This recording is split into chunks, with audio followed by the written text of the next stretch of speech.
You want to mess around and ignore federal law? Okay, bet, pal. The man himself, Secretary of Homeland Security Markwayne Mullin.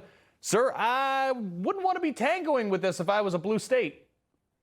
Well, Carl, here's the issue we have. We saw in New Jersey this weekend this rioting going on all the times of Memorial Day, which is disgusting in itself, tells you where the priorities of the Democrat Party is.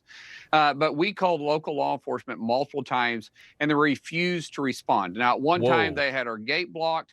They had the roadblock. Our employees couldn't go in and out. We couldn't bring in detainees. We couldn't transfer detainees.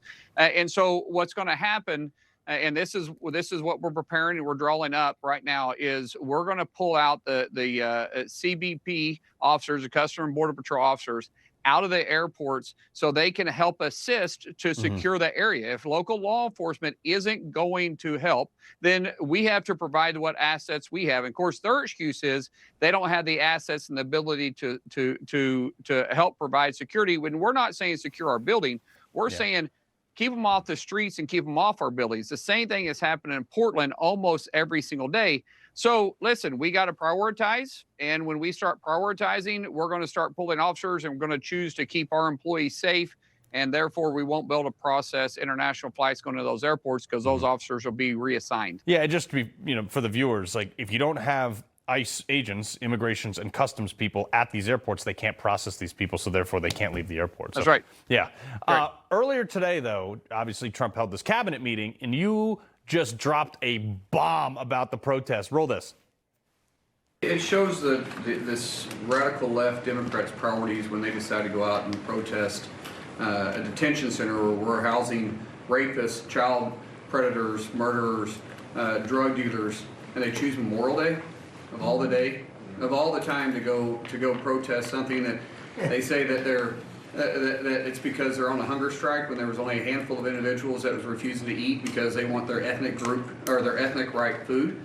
Well, they go back to their country and get whatever food they want. The fact is, we're giving them the calories they want.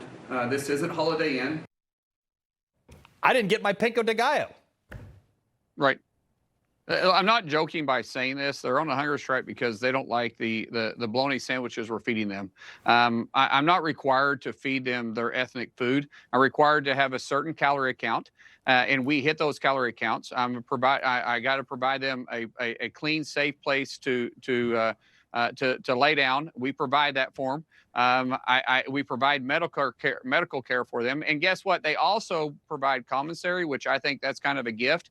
And so any of these left Democrats that want to, provide commissary on their books, feel free, take your personal money, provide all the money you want to for these detainees. In fact, tell us who you want to put money on their books for, and we'll make sure we'll facilitate that for you. I mean, I would venture to say, Mr. Secretary, that most of these people are probably getting better medical care now in the joint than they are out on the street.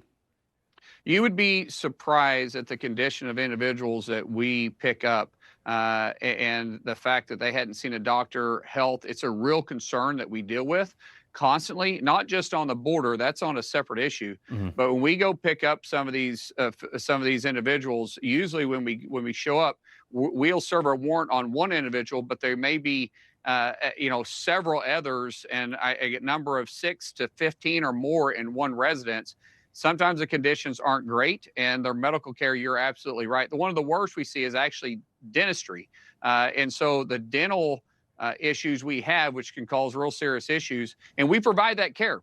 By the way, the taxpayers provide that care. And the only reason why we're having to do this is because the disastrous Biden administration allowed millions and millions to flood in our homeland under the last 4 years, and President Trump is pushing back on that, and we're clearing the books. That's costing the taxpayers billions and billions of dollars. Today in our cabinet meeting, we were literally thinking if we could get all the fraud off the books that happened underneath the Biden administration, we would have a real good shot at balancing our budget just doing that.